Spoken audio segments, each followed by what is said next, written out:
15 अगस्त 2024 आरा में triple murder, जमीन विवाद में मां और उसके 2 बेटों का कत्ल। 18 सितंबर 2024 नवादा में 80 दलितों के घर जला दिए गए, वजह जमीन का विवाद। 21 सितंबर 2024 मोतिहारी में फायरिंग, लैंड डिस्प्यूट में 1 की मौत, 4 घायल। ये तो महज 3 हत्याकांड है। एनसीआरबी के आंकड़े बताते हैं कि बिहार में 2017 से 2021 के बीच कुल 14,812 हत्याएं हुई, जिनमें अकेले 4,187 मर्डर जमीन विवाद में किए गए, यानी हर तीसरी हत्या की वजह जमीन का विवाद रहा।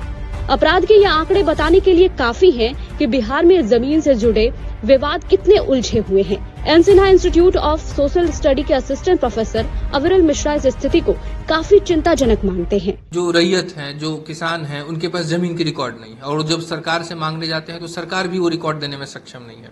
लेकिन यहाँ पर सरकार को रिस्पॉन्सिबल नहीं माना जा रहा है, जबकि जमीन से जुड़े हुए दस्तावेज रखने की जिम्मेवारी दोनों पार्टी की होती है। भोजपुर के रहने वाले 74 वर्षीय श्याम ओझा की पूरी उम्र बीत गई, लेकिन 1962 से चला आ रहा जमीन का विवाद नहीं सुलझा। ओझा बताते हैं कि जिस जमीन पर केस चल रहा है उसे इनके दादा रामजन्म ने तेघड़ा के रहने वाले बसगीत साह से खरीदी थी।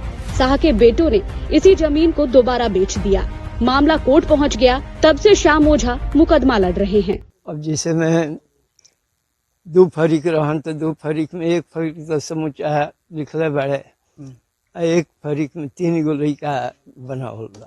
हाईकोर्ट के वकील शांतनु कुमार बताते हैं कि बिहार में अभी जमीन के कागजातों को लेकर लोगों में जागरूकता की कमी है।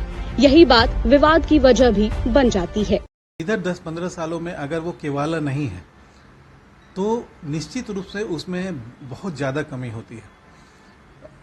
और अगर वो खतिहानी जमीन है तो कई पीढ़ियों से न तो उसका टैक्स जमा है, न उसका प्रॉपर लैंड पोजीशन सर्टिफिकेट जमा होता है, न परिवार में बंटवारे का कोई डॉक्यूमेंट उपलब्ध है। लैंड सर्वे से सभी तरह के जमीन विवाद सुलझने की उम्मीद है। एक्सपर्ट भी मानते हैं कि इससे जमीन के असली मालिक को लीगल मालिकाना हक मिलेगा, जमीन से जुड़े अपराधों में कमी आएगी, सरकारी जमीनों से अवैध कब्जे हटेंगे। डिजिटलाइजेशन होने से रैयत यानी जमीन मालिक कहीं से भी अपने कागजात चेक कर सकेंगे। अब तक बिहार के 3000 गाँव में सर्वे का काम पूरा हो चुका है, खतियान बनाए जा चुके हैं, नक्शे का भी सत्यापन कर लिया गया है। पूरे बिहार में 28 लाख लोग जमीन दावे का पत्र और सेल्फ असिस्टेड दस्तावेज ऑनलाइन और ऑफलाइन जमा कर चुके हैं। अगले साल तक यह पूरा होने की संभावना है।